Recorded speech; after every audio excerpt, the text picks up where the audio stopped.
Hello viewers, বিনোদন জগতের সব খবর নিয়ে আপনাদের সঙ্গে এই মুহূর্তে রয়েছি আমি রিপোর্টার কুলসুম। দীর্ঘদিন যাবতই সুপারস্টার শাকিব খানকে নিয়ে একটা কথা শোনা যাচ্ছিল যে শাকিব খান অপু বিশ্বাস এবং জয়কে অনেক বেশি ভালোবাসেন এবং তার ভালোবাসার স্বীকৃতিস্বরূপ তিনি তাকে সব কিছুরই মালিক করে দিয়েছেন। হার্ল্যান্ডের ব্র্যান্ড অ্যাম্বাসেডার, তার বুটিক শপ, তার ক্যাফে, তার লাল শাড়ি সিনেমা, সব কিছুতেই শাকিব খান তার সবটুকু ঢেলে দিচ্ছেন। তার মানে কি তিনি ফিরে এসেছেন অপু বিশ্বাসের কাছে, এমনটাই সবাই জানছেন। কিন্তু মাঝখান থেকে যে কথাটি সত্য সবাই বলছেন সেটা হচ্ছে শাকিব অপু একসঙ্গে সংসার করছেন। সেটাও যদি করে থাকে তাহলে তো পরিবারের সবাই তাকে অনেক বেশি ভালোবাসে এবং সম্মান দেয়। এরই মধ্যে চলে এসেছে সুপারস্টার শাকিব খানের পুত্র আবরাম খান জয়ের জন্মদিন। জয়ের জন্মদিনকে ঘিরে অপুর একটা ইচ্ছে ছিল যে জয়কে একটা গ্র্যান্ড পার্টি দেবে সুপারস্টার শাকিব খান, যেখানে থাকবে এবার তাদের আত্মীয় স্বজন, বন্ধু বান্ধব, সিনেমা জগতের সবাই, তারকারা, ওপার বাংলা এপার বাংলার অনেকেই উপস্থিত থাকবে।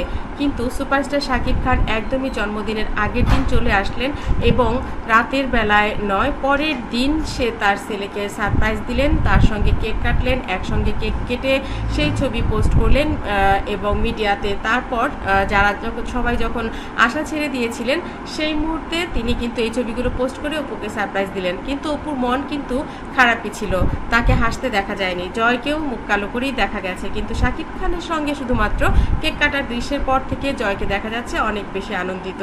এবার কি তাহলে স্ত্রীকে খুশি করার পালা নয়? এবার কিন্তু সবচাইতে বড় সারপ্রাইজটাই দিলেন অপু বিশ্বাসকে সুপারস্টার শাকিব খান। অপু বিশ্বাস বলেছিলেন অভিমান করে সে কখনোই কেক কাটবে না জয়ের, তবে জয়ের আত্মীয় স্বজন যারা রয়েছে তারা যদি কেক কাটে তাতেও কোনো আপত্তি নেই।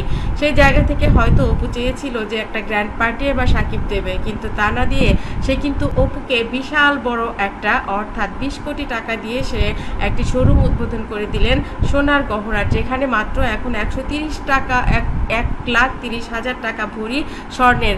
এই মুহূর্তে একটি সোনার দোকান দিয়ে উপহার দেয়া একজন স্ত্রী এবং সন্তানকে এর চাইতে বড় উপহার, গ্র্যান্ড পার্টি আর কি হতে পারে। অপু আনন্দে সারপ্রাইজে কেঁদে দিলেন। বন্ধুরা, সত্যি আমরা হলেও হয়তো কেঁদেই দিতাম, কারণ সারাদিন মন খারাপ ছিল, পরের দিনও মন খারাপ ছিল। শাকিব কোনো পার্টি দিল না, ছেলেকে নিয়ে কোনো পার্টি অ্যারেঞ্জ করলো না, কিন্তু শেষ পর্যন্ত ছক্কা কিন্তু মেরেই দিলেন। আমার কাছে তো বিষয়টা অনেক অনেক বেশি আনন্দের এবং ভালোবাসার মনে হয়েছে। আপনাদের কাছে ব্যাপারটা কেমন লেগেছে অবশ্যই কমেন্ট করবেন। আমার চ্যানেলটিতে যারা ইতিপূর্বে সাবস্ক্রাইব করেছেন তাদেরকে আসলেই অনেক অনেক বেশি ধন্যবাদ, আর যারা এই মুহূর্তে সাবস্ক্রাইব করলেন তাদেরকেও ধন্যবাদ জানাচ্ছি। আর আপনারা অবশ্যই কমেন্ট করবেন এই ভিডিওগুলো আপনাদের কাছে কেমন লাগছে এবং ভালো লেগে থাকলে কেন ভালো লাগছে, আর খারাপ লেগে থাকলে কেন খারাপ লাগছে। আর শাকিব খানের শেষ মুহূর্তের ছক্কা মারাটা, এই যে স্বর্ণের দোকান উপহার দেয়া, এটাই বা আপনারা কেমনভাবে দেখছেন অবশ্যই কমেন্ট করতে ভুলবেন না। ভালো থাকবেন, ভালো রাখবেন প্রিয়জনকে। ধন্যবাদ আবারও।